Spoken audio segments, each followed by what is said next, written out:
बिस्मिल्लाहिर्रहमानिर्रहीम। आज का हमारा टॉपिक है वक्फ क्या होता है।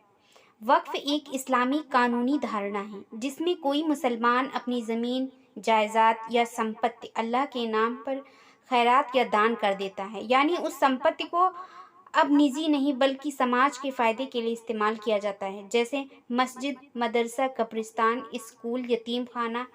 ये संपत्ति अब वक्फ कहलाती है और इसका रखरखाव करने वाले को मुतवल्ली कहते हैं। आज़ादी के बाद सरकार ने मुसलमानों की वक्फ संपत्ति को सुरक्षित और सही ढंग से इस्तेमाल करने के लिए सेंट्रल वक्फ काउंसिल बनाई।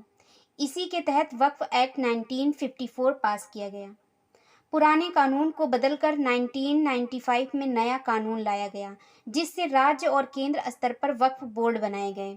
हर राज्य में अब स्टेट वक्फ बोर्ड होता है जो वक्फ संपत्ति की देखरेख करता है। यह कानून कहता है कि वक्फ की संपत्ति को बेचा या ट्रांसफ़र नहीं किया जा सकता। उसकी जानकारी वक्फ बोर्ड में रजिस्टर होनी चाहिए।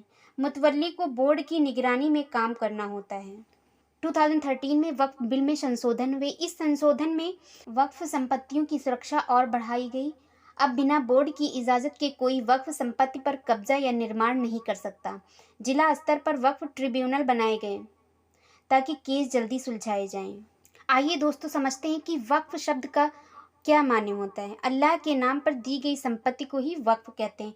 मुतवल्ली क्या होता है? मुतवल्ली संपत्ति का प्रबंधक होता है। वक्फ बोर्ड संपत्ति की देखरेख करने वाली जो संस्था होती है उसे वक्फ बोर्ड कहा जाता है। वक्फ ट्रिब्यूनल क्या होता है? वक्फ से जुड़े विवादों के लिए जो अदालत बनाई गई है उसे वक्फ ट्रिब्यूनल कहते हैं। वक्फ बिल भारत